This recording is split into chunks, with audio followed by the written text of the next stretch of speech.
कंत्राटी कर्मचाऱ्यांचे 4 महिन्यांचे पगार रखडले। जळगावातील शासकीय आयुर्वेदिक महाविद्यालयातला हा प्रकार आहे। स्मार्ट कंपनी विरोधात कर्मचाऱ्यांचं जिल्हाधिकाऱ्यांना निवेदन आहे। रखडलेले पगार द्या, कर्मचाऱ्यांनी ही मागणी केली आहे।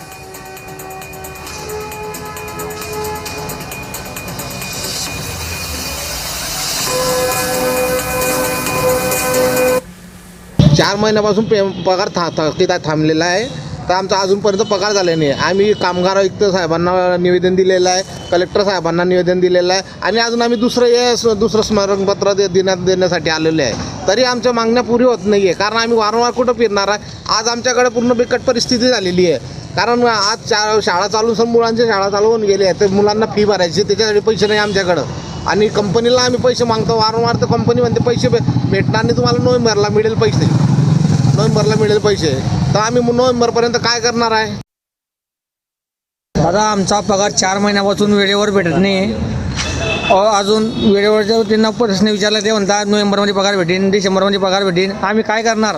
आज आम्हाला उपासमारीची वेळ आली आमच्यावर, आम्हाला काहीच उपाय नाही आहे सर। आम्ही डायरेक्ट शेवटचा उपाय आहे आत्महत्या। आता आत्मदान करणार आहे आम्ही शेवटचं। माझी मुलगी आजारी आहे, दर महिन्याला पैसे लागतो माझ्या मुलीला, पण पैसे नाही माझ्याकडे। आज उपासमारीची वेळ आली माझ्यावर, काय करणार सर? हे कलेक्टर साहेबांना निवेदन दिलं, आयुक्तांना निवेदन दिलं, ते बी म्हणता हो बघू करू, पण आम्हाला आजच्या आज पगार हवा, नाही तर आम्ही कालपासून उपासना बसणार आहे।